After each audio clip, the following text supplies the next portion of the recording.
Hello. Today we are looking at the third, the Siemens-Nixdorf PCD-4ND laptop, with the hope of finding more information about how the laptop actually works and the estimated performance you can get out of this model. I have to say that we are looking at basically the same configuration of a Pentium, 486 DX4 at 75 megahertz. Of course, it's not 100 megahertz, it's 75. Although we do have other 75 megahertz processor laptops that we can compare it with. So this is not the issue. We have the same VD Western Digital 90 C24 video chipset with 1 megabyte of RAM and the same ESS 688 sound card. If you remember the first video I made about these laptop models, I have noticed that there was a very large discrepancy between the performance you would actually expect and how the laptop operated. This was for the first model I reviewed, the one that had a color display. Right now we are looking at another model that has a color display. It's the largest one in the series. It's a 10.2 inch screen. And the rest of the configuration, as noticed, is slightly different in the sense that it has a 75 MHz processor instead of the expected 100 MHz one that the color model had. Other than that, the configuration should be pretty similar, or just about the same in every respect.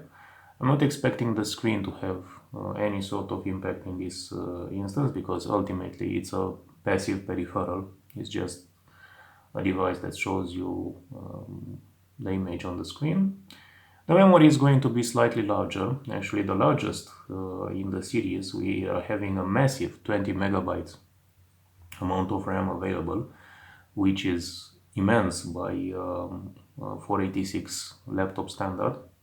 This means that we have the maximum amount of RAM that could be on the module, 16 megabyte, and the standard 4 megabyte we have on the system. What I need to mention also is the fact that there is a slight issue with this laptop pertaining to the trackball and its movement. Unfortunately, I don't think this is going to affect in any sense the current evaluation. Of course, it's nothing that was particularly pertaining to this laptop series, so it's just a minor inconvenience. But I'm expecting interesting details to be revealed in benchmarks. So either this laptop will perform just like the monochrome one, in the sense that it had a predictable performance, or it will perform in an unpredictable way, and then it will probably resemble the color screen one. I'm not expecting it to behave in an unpredictable way, but we will see which one is the correct option. Or not necessarily the correct option, but the correct way of assessing the situation. Alright, so let's have a better view of the screen and start the laptop. Alright, I think this puts it roughly in line with what I'm expecting.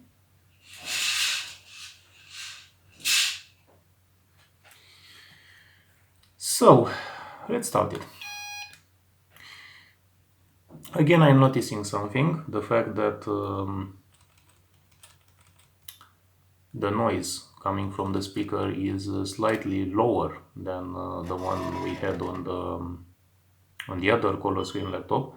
It might be a hint that the sound card could be operational or installed, and I think this might be the case.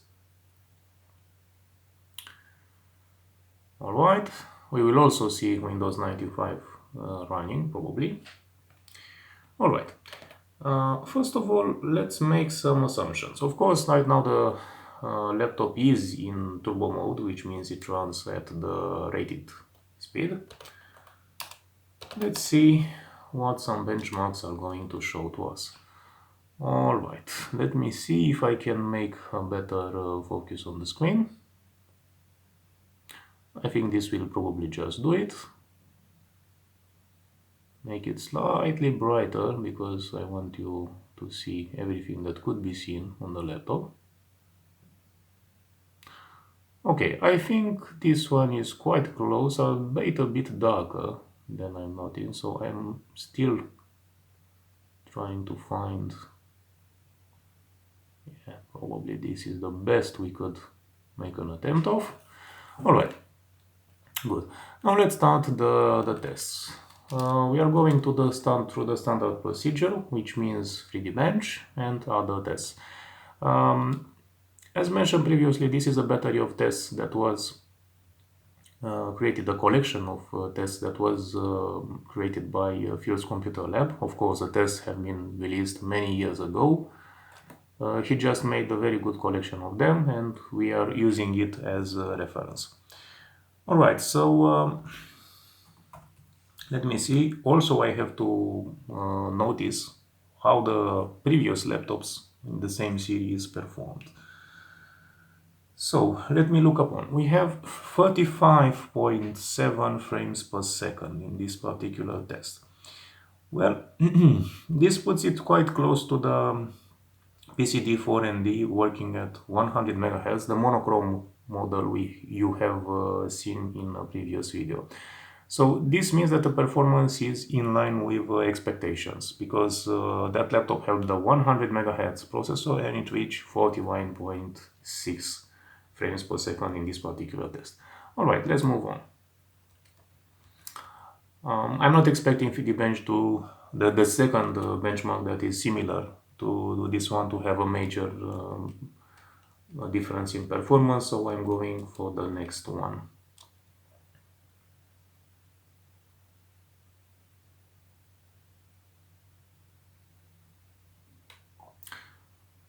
As noticed, it seems that the laptop is running at the proper speed, so I'm expecting it to be slightly below the performance of the 100 MHz processor laptop that had a monochrome screen.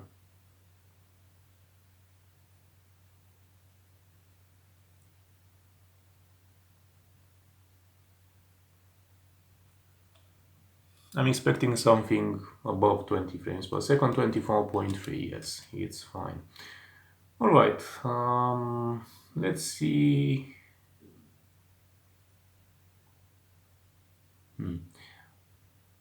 Yes, I think this one is going to be interesting as well, though I'm not expecting major differences. I think that the laptop will perform as expected, with a performance that, with a speed that is not going to be anything to brag about, but not anything to be unpleasantly surprised. Yes, I think it runs quite smoothly. Again, if you compare it with the other laptop I reviewed with the monochrome one, you can clearly see how good an active matrix screen is. And even if the frame rate is probably lower than the one you have seen on the other test, with the monochrome one, it still feels much more consistent. Of course, nothing changes over here. I'm pretty sure that if you are plugging in an external screen, you're going to have a better performance on the monochrome laptop than on this color model, just because the processor is faster on the other one. However, everything runs as expected. Alright, I think you have seen enough. I'm not going to run the benchmark up to the end because it's not useful. Alright, the next one. Yes, this is a favorite of mine because it goes on to show exactly what happens with performance on at a higher resolution than your typical DOS screen. or your typical touchscreen for a 486, it's 640 by 400. While it's not 640 by 480, it's still a resolution that is quite high for a 486, and it will show clearly if there are some obvious limitations. Yes, 4.7 frames per second. This is slightly lower than the performance we had on our 100 MHz model. That was 6.1. However, I also have to make a comparison, and I think this is the best place. We have previously reviewed, or I have previously shown to you, the Toshiba T2140 CS model that had the same processor speed but a different video chipset. The performance in that case is 5.6 frames per second, so slightly higher. The performance in other tests, also Chris benchmark that you have noticed, the one that had the spinning cube, was slightly higher by 4 frames per second from 24 to 28. And the Chris benchmark performance, the first one that was run on this series, was let's see, 21 in our case, and it reached almost 40 frames per second in the case of the Toshiba T2140. So the performance is vastly different, even if we are talking about a somewhat similar chipset. What is more, and why I think this is interesting, also reviewed on this channel, is the IBM 370C or 370C. This laptop had the same video chipset as the Siemens-Nixdorf model, yet it consistently performed slightly higher in most tests, from 24 to 29 in the case of Chris benchmark, and from 4.7 in the case of this test up to 5.5. Which is very interesting because it's the same video chipset, probably just the implementation is different on the board. The same processor, the same video chipset. However, it goes on to show that still IBM had probably the best performance you could get out of 486. Of course, for this particular video chipset, because if you're looking at the Toshiba model, it's still slightly higher, showing that the Western Digital video chipset, which is actually the Paradise ISA video card, is, as mentioned before and in many other cases, as being of a slightly lower performance than the Chipsen-Tech 65220 video chipset. So it goes on to show that the Chipsen-Tech technology back then was clearly the best choice you could. Of course, Chipsen-Tech technology was not particularly popular on laptops. I think the Western Digital video chipset, the Paradise one, was much more in this respect. So you can clearly understand that this is what most manufacturers used. Alright, I'm showing you another test just because I'm not entirely confident I have shown to you in other circumstances. It's a very good benchmark. It goes on to show the performance you can expect in various circumstances. Of course, there are some issues in a sense, since some of these tests seem to get stuck on particular laptops with a different configuration than the one probably expected. As far as I'm aware, this test is going to be stuck roughly at this point, so we have to skip it. Other tests for timings also are going to get stuck in different areas, but most of what matters is the memory bandwidth, the video chipset one, and other benchmark values that are going to show the performance of different internal components. However, if I were to make an educated judgment, I can clearly say that the video memory performance is slightly lower, which in the case of this laptop, than the IBM one with the same processor, which leads me to question if they are using slightly slower memory on this laptop than on the IBM one, which could be, and probably could be, an explanation of for the laptop slightly lower performance despite the platform that should be roughly similar. As you notice over here, the test is stuck, so we had to move on to the next one. This is the speed seeds test. It works like that. We don't have anything else to. We don't have any way of modifying the performance. I'm just waiting for the level 1 cache performance to appear, because this will probably show it clearly if the laptop is in any way, let's say, disadvantaged by the platform, or if the performance is ultimately the result of a different video memory that was used for the chipset. Of course, these are estimations, since we cannot easily know if the memory is any different, and I don't have experience in tracking all this information as is placed on the chipset and analyzing data sheets. Although it's possible, I would not want to disassemble this laptop, especially when we think about one that is in such a good condition. I don't want to have any sort of accident that can happen. Alright, so let's look. 44 megabytes per second L1 performance and memory throughput at 22 megabytes. If we compare the same value with the IBM 370C, the performance of the L1 or the level 1 cache is spot on. It's identical. I rounded it to 44 megabytes per second, which is quite close to what we see over here. However, the performance of the RAM is 22 megabytes per second compared with 25. So I'm expecting there could be also some sort of influence regarding the implementation.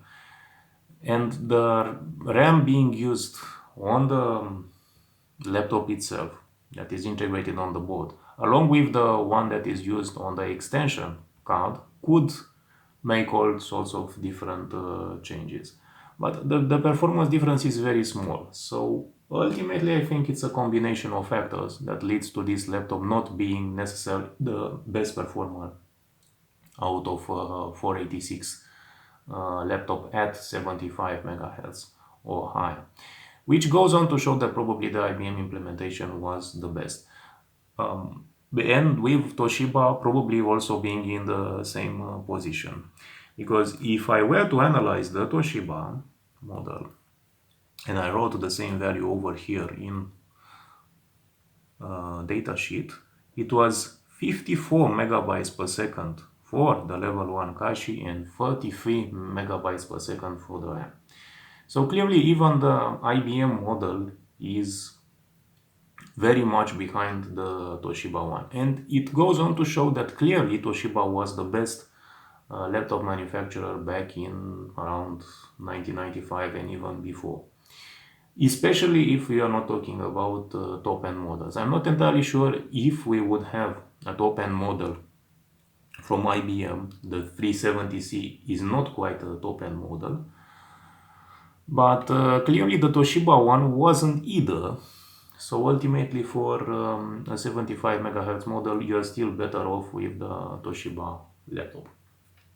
And clearly Toshiba had very good expertise in creating models. It was a well-known Japanese manufacturer that strived for very good performance. Unfortunately, the issue of being in a competitive market dragged on and made any sort of mistake that Toshiba made in the late 90s to be even more serious regarding their position, because in a fierce competition, Toshiba, any kind of mistake the Japanese manufacturer done in maintaining the same rate of improvement just ultimately meant that they were relegated to a different position, and this meant that their laptops were not as good as they were before, quite quickly.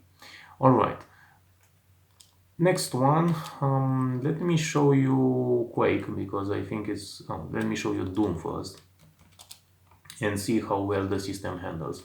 I'm ultimately expecting something around 20 frames per second. Yes, the sound works perfectly. So the sound issue on the other color model may be due to the internal configuration of the laptop.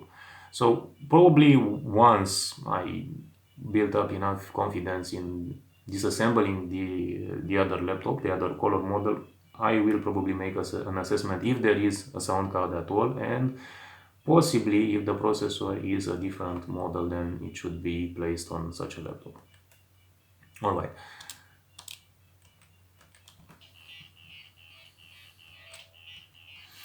Alright, I think that the response time is quite well. The frames per second seem to be slightly lower. Of course, it's clearly lower than the one on the other 75 megahertz model laptop from Toshiba, and this is to be expected. As already mentioned, this video chipset is not particularly fast for video games. I think the sound is just very good in this respect. Yes, not a very high performance, but a decent one nonetheless, and the keyboard feels just as fine. Alright, I'm not going to move any further in this test because you can already expect what to see. Alright, let's go for Quake, because this is going to show us clearly how this laptop handles most of what you may be expecting in terms of those performance, and especially so in the case of games. Alright, we have plenty of RAM over here. Actually, it will run quite well, I think, even with 8 megabytes of RAM, so having 16 megabytes or more is not going to make any major difference in terms of performance. Alright.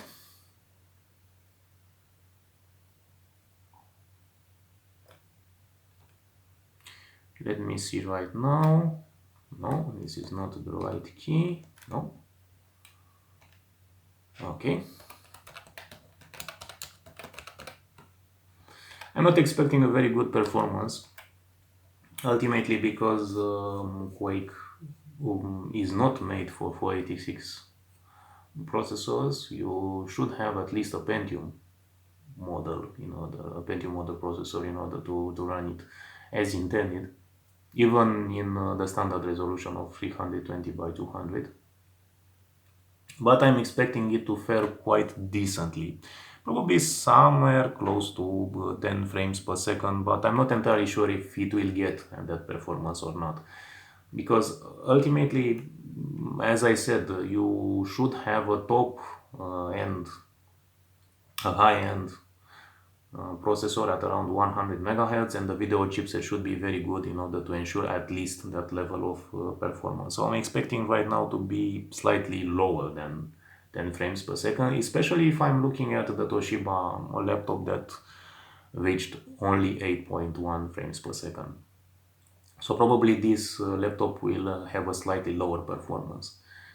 I don't know, 7 frames per second or something like that. It's not going bad by any stretch of imagination. However, it's clearly not a very pleasant playable experience in Quake. But then again, I said, only for benchmarking purposes. Although you can probably play it quite well. As said before, the laptops of this era and the technology being used in them meant that all sorts of slowdowns that are typical in more modern 3D games, more modern accelerated 3D games, are not going to be felt as obvious with these models, mainly due to the fact that everything is being computed on the processor, which means that the performance is not going to get imbalanced as long as either the processor or the video chipset is the culprit in a particular spot. So ultimately, even if with a lower performance and getting to very low frames per second, it's still not at the level I would consider it to be unplayable. Alright, I think that the benchmark is just about ending. And you see 7 frames per second. Yes, so it's slightly lower by 1 frame per second compared with the Toshiba model. As I said, I kind of expected this because the Paradise video chipset is not very fast. Alright, let me show you how smoothly it works in a game. It's not going to be that smoothly, obviously, but I think it's going to be an acceptable performance. Of course, an acceptable performance for a vintage laptop. This doesn't mean too much. I mean, less than 15 frames per second was not what the ID developers wanted for you to enjoy.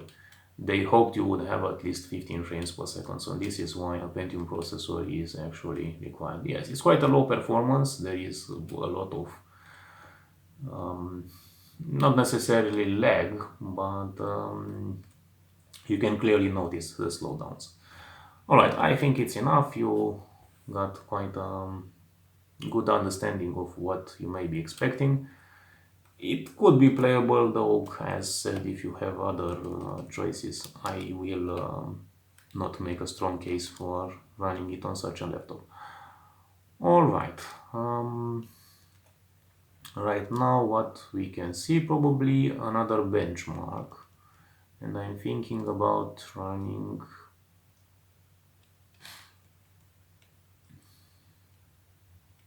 yes, before that benchmark, let's see some other games. Lotus, I think, is going to run well. Of course, we have to run it without,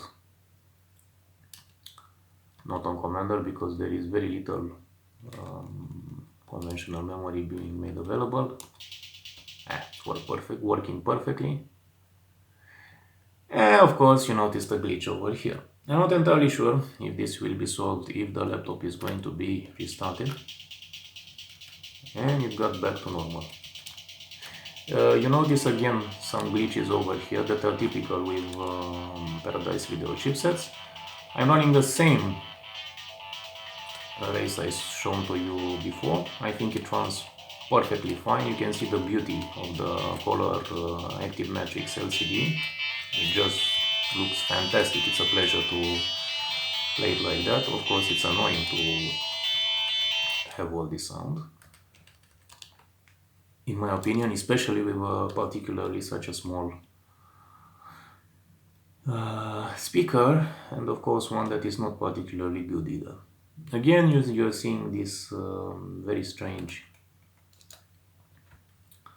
slowdown in between the screens.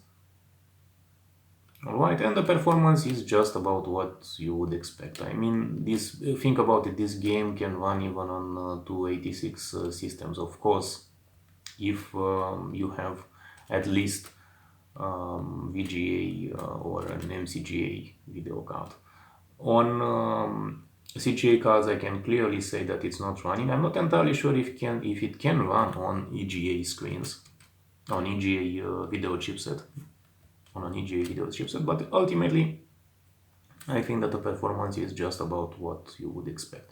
Of course, screen scaling is turned on, and this means that the image fills the entire screen, and of course, as you notice over here, there are some small artifacts of that scaling in place. Alright, I think I've shown to you enough. There is not much else to look upon here. I think we can safely run the NSSI benchmark.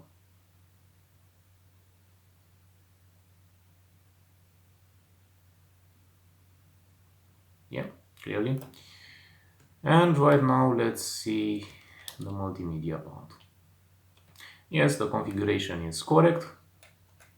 As I said, on the other color screen laptop, the sound card did not work at all, and the speaker was slightly at a higher volume, as a higher loudness.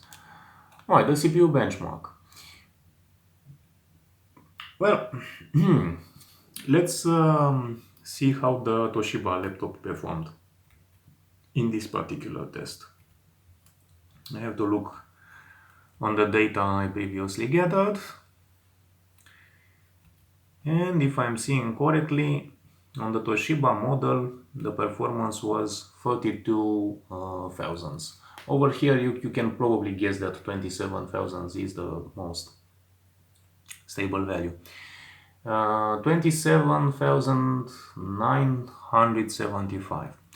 The IBM model with the same processor reached 27,800, so roughly the same value. I'm not entirely sure why those models did not reach the expected performance of a 75 MHz processor. It should be clearly above the X1266. The Toshiba model reached 32 thousandths, which meant that clearly there is a lot of potential for a better performance. I'm not entirely sure what happens with the implementation on the IBM model and on the Toshiba one. If the chipset really is the major difference, because back then Toshiba made most of the chipsets by themselves, they were not outsourcing as much as they did later in manufacturing when we are getting closer to the 2000s. But I can clearly say that the Toshiba implementation was the best in laptops, at least for this area. For a laptop built in 1995, the Toshiba technology was clearly more advanced, and especially so in the case of 486 laptops. Okay, let's see the floating point unit performance. I'm not expecting a very major difference. Okay, we are seeing 11,824, and the Toshiba one reached 12,000, so slightly higher, and it was stable at that value, while the IBM one reached probably slightly, which somewhere along the line, probably 11,000 as well. So clearly the same situation occurred also over here. All right, so I think you understood by now what kind of performance you can expect. All right, let's move on to the Windows benchmarks, the Windows 3.1 or Windows for Workgroups, depending on what you can consider it mostly to be similar to my installation. Of course, you have to understand the fact that this loading screen is actually the same for many video cards, basically due to the fact that most of them also included this splash screen, which meant that even if you had a model that was running on Windows for Workgroups installation, it would still look the same with the same splash screen. So there weren't many differences. But as you can tell from the Windows File Manager, it's clearly a Windows for Workgroups installation. It doesn't have 32-bit file access and 32-bit disk access turned on due to compatibility reasons. Even if you were to run 32-bit disk access, it will not make a very major difference in this respect, because ultimately the performance of the laptop is mostly determined by the disk caching. In this case, we are not using disk caching, although we could, because so much memory is available. But ultimately, the same configuration we are using over here was also used on the other laptop, so I think I will stick it with that. All right, now let's see the values. 5 million pixels for RAM to screen and 12 million pixels for transfers between the video memory. And right now, let's see what kind of performance we had in this test. Yes, the IBM model reached roughly the same values of around 7 megapixels, so slightly higher, but not that much, and the video memory performance was precisely the same at 12 megapixels. In this case, I think that the Toshiba implementation and the IBM implementation, Siemens-Nixdorf as well, were quite similar.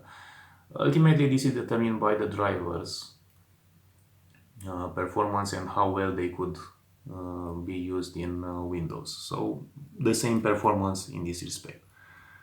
Alright, let's move on to another battery of tests, because Possibly this is not necessarily the best assessment of performance, and this is the reason for which I'm showing you all these tests. Alright, let's move on to the first benchmark.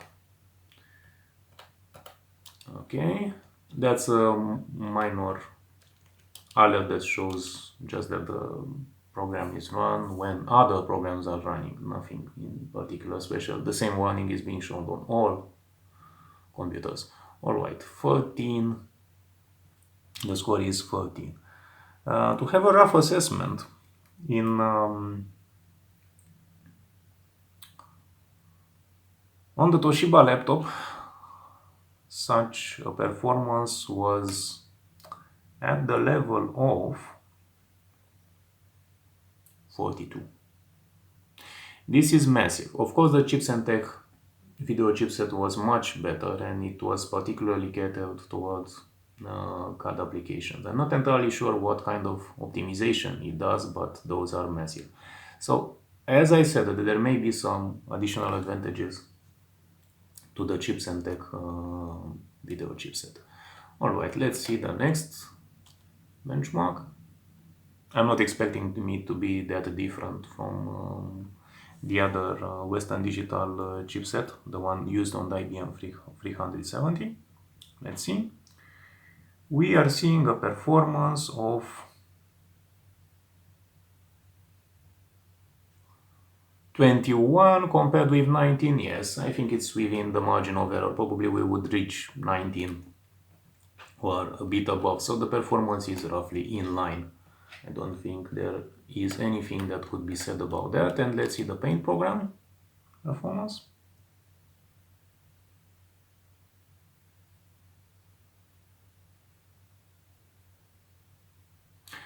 (14) compared with 16. A slight difference, but nothing major. Could be again, as mentioned, due to the different memory used on the IBM model, but it's not having a massive impact.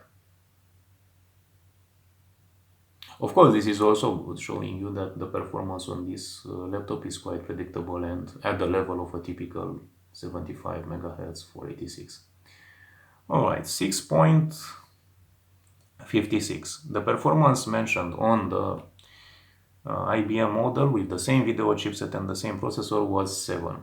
I'm pretty sure that it was rounded at the same value, so 7, yes, no major issues over here. As mentioned, the CAD drawing performance is very different from the Toshiba laptop that had the better video chipset, the Chipsen-Tech one.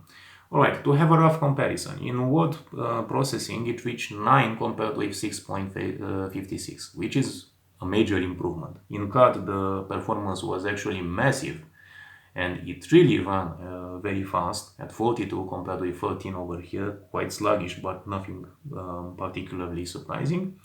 In the spreadsheet test, it was the same performance at 19, sorry. And the Paint application showed a significantly better performance, almost double, at 27 compared with 14. So this goes on to show how good the video chipset implementation on the Toshiba laptop was made, and why I still consider Chipsen-Tech video chipset of that era, 486 and early Pentium models, to be the best possible implementation you could have on a laptop, and why you should be looking for it rather than this Western Digital chipset. And of course, I also have to make a mention about other video chipsets of that time. I think that the Cirrus Logic one was pretty abysmal in terms of performance as well. I remember it running on Intel processors, on Intel Pentium processors of the first generation, and even the second generation without MEMIX technology, or ones that had at around 166, and still it was the slowest of the bunch. Compared with Chipsen-Tech technology, they were clearly below. Compared with Neomagic video chipsets, it was a massive difference. And compared with Trident video cards, I'm not quite sure if they were even below that performance level. So Cirrus Logic made even worse video chipsets than this Paradise model. Of course, we also have to think about the timeline, 1995, 1996, but still we are comparing roughly similar models. All right, so let's turn this off. Let's close this installation of Windows, because I think we saw most of what we were expecting. Just for the sake of comparison, I will show you how the MS-DOS editor runs, just because I wanted to show to you the difference between a passive and an active matrix screen. As you see, very low shadowing or very low motion blur, which is just fine. It's a perfect screen, and actually the fluorescent lamp on it looks very nice. Right now I have noticed that it's slightly too much exposure, so sorry if it was a bit dazzling to look. All right, let's move on. As said, the shutdown takes some time because it needs to write some information to disk, and since no caching is being made, this means that it runs slightly slower. Alright, let's see how Windows 95 runs. As mentioned, the amount of memory is just massive for a 486, so anything above 16 megabytes of RAM is not going to be an issue. In theory, you could also attempt to run Windows 98, but I'm not entirely sure why you would do such a thing, just because you had enough RAM, because otherwise I don't think it will be a very good choice. Okay, I'm expecting some sort of, yeah, this looks very nice. I think that the issue with the video chipset right now is, since I have not started the system and I have run some other software up until that point. As I have noticed, the Paradise video chipset has this issue. We are going to notice to see if this is the case, but I'm expecting it to be, because I have noticed this behavior in the past. All right. We are waiting for every test to be finished, and then we can start again Windows 95. As I said, I'm not expecting the same issue to appear again. As I said, I'm not entirely sure what happens. Clearly, yes, as you can see, it's running in 256 colors. You also have to take into account that when I will be running certain benchmarks, not in this case, but when I'm running them on Windows 3.11, Windows for Workgroups ultimately, there is a slight performance difference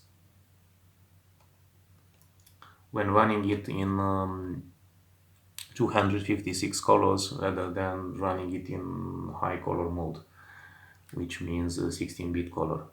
However, you have to think again how you would use such a laptop, and in this case, any sort of benchmark we are having with a laptop should be in conditions that were mostly typical of its use. Alright, let's start the performance test I wanted to show to you.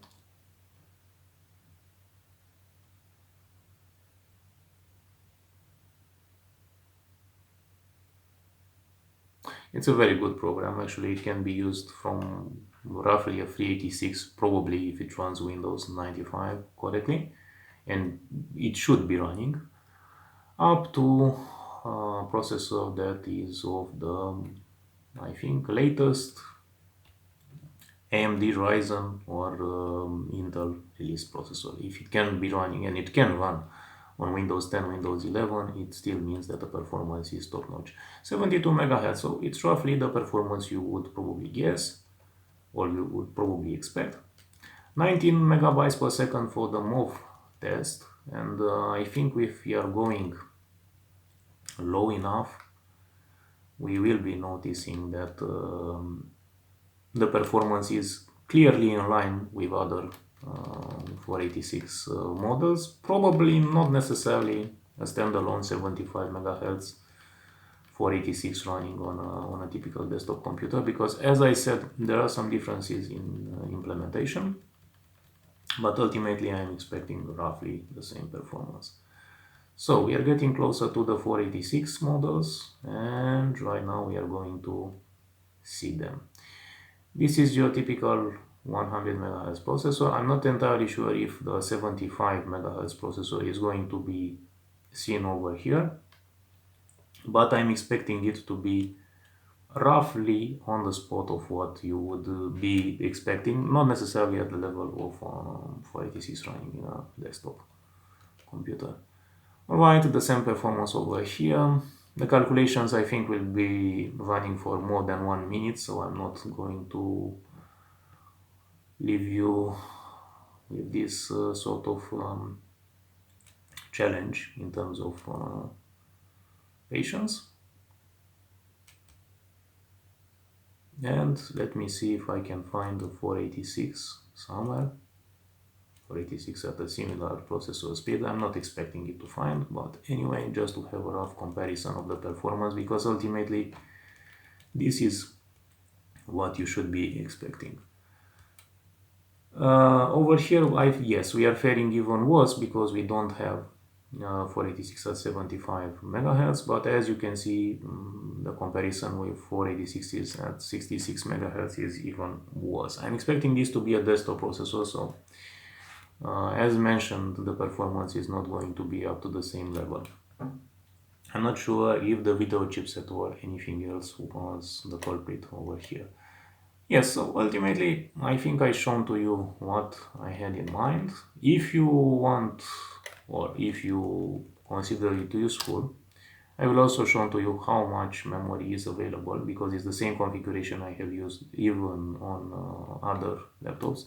9 megabytes, which is massive for a Windows 95 installation. Think about it in general, you will have probably 6 megabytes. The discussion is very low. I mean, why you would need more with a compact flash solution that is almost like a solid state drive. For a hard drive, it could be probably quite low, but then again, think about it. The maximum transfer rate is probably around 4 megabytes. So 4 megabytes with a 500 kilobytes cache is not a problem, because it can be changed so quickly that in reality is not going to be a slowdown. And most of the information that is being accessed from the hard drive will be slow no matter what you're doing. Alright, so I think this is everything. As you notice, the sound card works perfectly. So I'm expecting something to be not so well running on the other color screen laptop. So we are almost at the end of this laptop review, the third model in this series. What I can say, it runs perfectly, it runs predictable. I think it's a very good model. It's a very good looking one, has a great keyboard, it's quite compact. Unfortunately, not necessarily the best performance you would get out of a 486. First of all, due to the video chipset, and then due to the processor implementation, possibly memory access. But ultimately, it's a good one. As I said, the sound card is quite fine. The speaker is not that much, and the ability of controlling the sound is not present on your typical keyboard shortcuts, but ultimately I think it's very good. So again, if I were to recommend such a model, also taking into account the issues I have noticed on the first laptop I reviewed, on the color one, yes, I still think it's a good model. You may run into encounters as I did on the first one, but I'm not expecting it to be that common, because ultimately now I have two other laptops to compare it with, and they don't show in any way the same situation. So again, I think I will recommend it. I will recommend such a laptop model for vintage or retro proposals, just don't have very high expectations. It's still a 486, it's not necessarily the fastest 486, and if you want to run certain games, the limitations of it will be quite obvious. If the larger screen is better than the smaller one, I think it is in some situations. I think it has a slightly higher contrast and it looks slightly better than the one I reviewed first, that also had a color screen.